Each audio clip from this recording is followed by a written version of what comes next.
En 2023 et dans les années à venir, un grand nombre de boulots vont disparaître. Pour ceux qui sont connectés et qui sont informés, vous saurez déjà qu'aux États-Unis, beaucoup d'employés sont déjà en train de perdre leur boulot. Ils sont en train d'être remplacés par les robots. Il est donc très important de savoir dès maintenant quels sont les métiers de stratégie.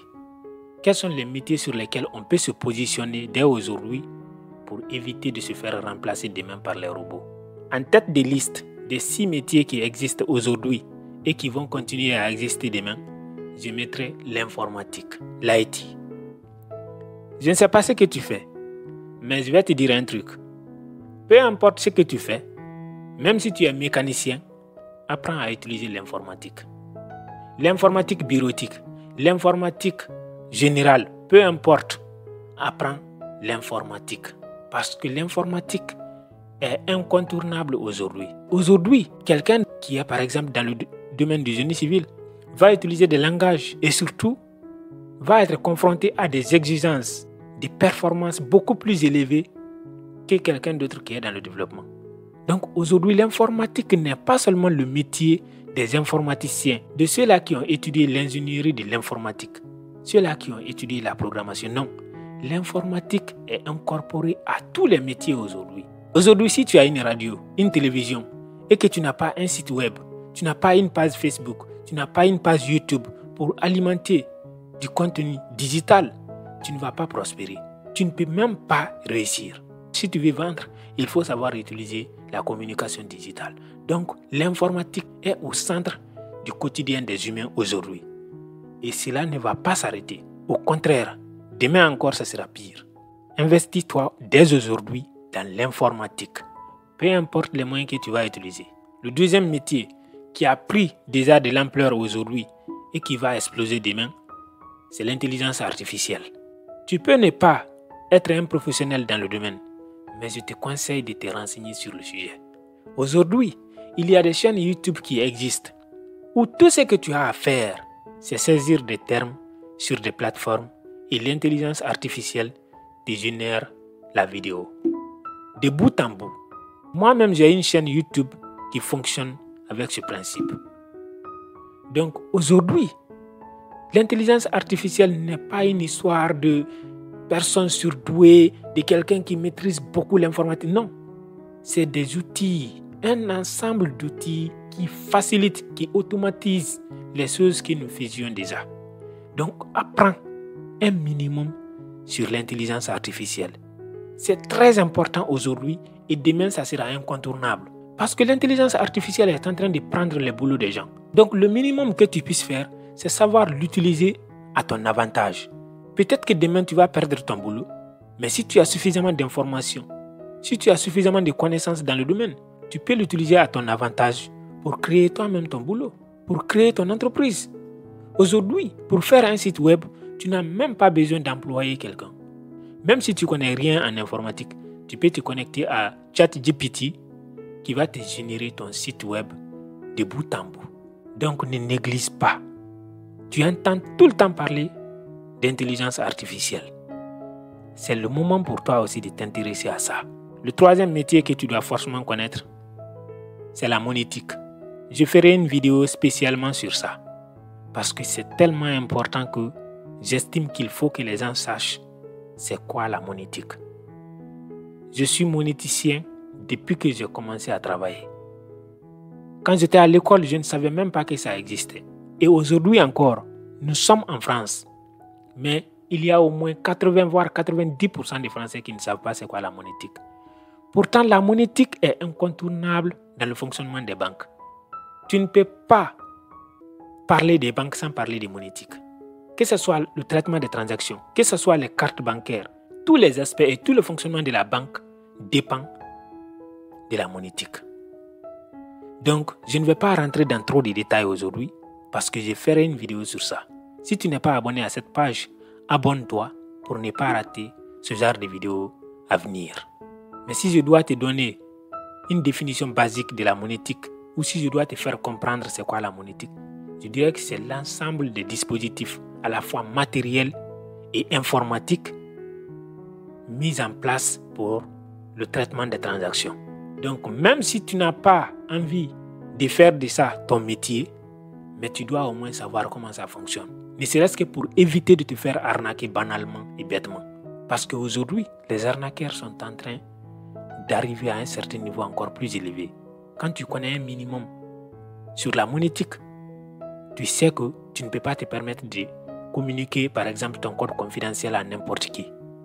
Tu sais que même ta banque n'a pas le droit de te demander ton code confidentiel. Donc, rien qu'en guise de culture générale, rien que pour ta propre sécurité et la sécurité de ton compte bancaire, tu dois apprendre un petit peu sur la monétique. Et si tu es étudiant et que tu te poses encore des questions sur ce que tu peux faire dans l'avenir, je t'invite à te renseigner sur ce métier-là. Parce que aujourd'hui et dans l'avenir, la monétique va continuer à exister. Le quatrième métier que tu dois forcément apprendre, c'est la vente en ligne et la communication digitale. Aujourd'hui, si les influenceuses sont aussi puissantes, malgré que tout le monde sait que ce sont des manipulatrices, des menteuses, c'est parce qu'elles savent communiquer sur l'Internet. Elles savent vendre. La communication digitale est devenue incontournable à notre époque. Dans les pays développés aujourd'hui, 80% du commerce se passe en ligne pratiquement. Bien sûr, c'est une supposition de ma part. Je ne dis pas que j'ai les statistiques. Mais de ce que je vois, on peut estimer que de 80 à 80% des échanges se font en ligne. Donc, soit tu sais vendre en ligne, soit tu ne peux pas vendre efficacement dans les pays développés. Et ce qui se passe dans les pays développés aujourd'hui, la même chose va arriver en Afrique demain. Donc, tu n'es pas épargné. Ce que tu peux faire, c'est commencer déjà à te former. Mieux vaut prévenir que guérir. Si tu n'apprends pas aujourd'hui à communiquer efficacement sur l'Internet, à vendre sur l'Internet, à savoir te servir des réseaux sociaux pour vendre, demain tu vas le regretter. Donc la communication digitale et la vente en ligne sont au centre du commerce d'aujourd'hui et demain, ça sera incontournable également. Ce qui veut dire que si tu envisages de te lancer dans le commerce, si tu veux vendre, apprends à utiliser efficacement les réseaux sociaux. Si tu ne veux pas utiliser TikTok, tu n'es pas obligé. Si tu ne veux pas utiliser Facebook, tu n'es pas obligé. Mais tu dois au moins savoir communiquer en ligne. Tu peux par exemple mettre en place un blog personnel. Tu peux créer une chaîne YouTube. En tout cas, trouve un moyen à toi, à ta portée, pour savoir communiquer, pour t'améliorer et te former dans la communication digitale. C'est très important. Le cinquième métier que tu dois apprendre, qui est aujourd'hui au centre du quotidien des humains et qui le sera encore demain, c'est la santé et les soins de santé. Je crois que personne n'a besoin d'explications détaillées par rapport à ça. Le domaine de la santé existait hier, ça existe aujourd'hui et ça existera demain. Tout ce que tu peux faire, c'est te renseigner sur les améliorations peut-être apportées à la médecine d'aujourd'hui par rapport à hier. Mais dire que on va trouver le moyen de contourner la médecine demain ou bien la médecine, on n'aura pas besoin de docteurs demain, de médecins. Non, c'est faux. Même l'intelligence artificielle ne va pas remplacer les docteurs. Ils peuvent faciliter le travail de ces personnes-là. Mais pour soigner les êtres humains, on aura besoin des êtres humains. Donc, si tu es intéressé par ce domaine, je t'encourage à continuer dedans.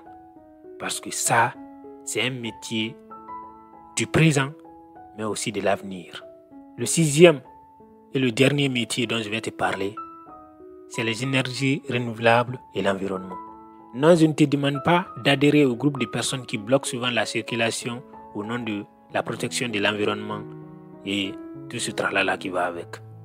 Moi, je te parle de tous les métiers qui sont liés à la production de l'énergie verte, à la protection de l'environnement et tout ce qui concerne le climat en général. Parce que ce sont les enjeux géopolitiques de notre époque. Si tu t'investis aujourd'hui dans les entreprises qui produisent de l'énergie verte, c'est que demain, forcément, tu vas avoir un succès fulgurant. Parce que tous les moyens sont mis à disposition aujourd'hui pour lutter contre le réchauffement climatique.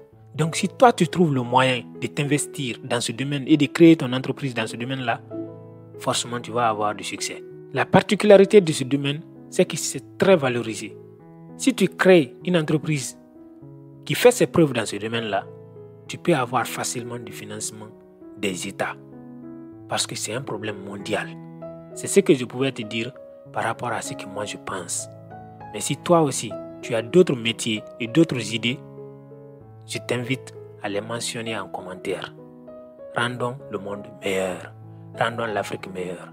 L'objectif de la vidéo surtout, c'est de guider les jeunes qui sont encore en train de se chercher, qui se posent encore des questions, et de dire aux professionnels qui sont déjà établis de se poser des questions et de continuer à s'améliorer. Si tu as aimé la vidéo, je t'invite à liker, à t'abonner à la page et à mettre ton opinion en commentaire.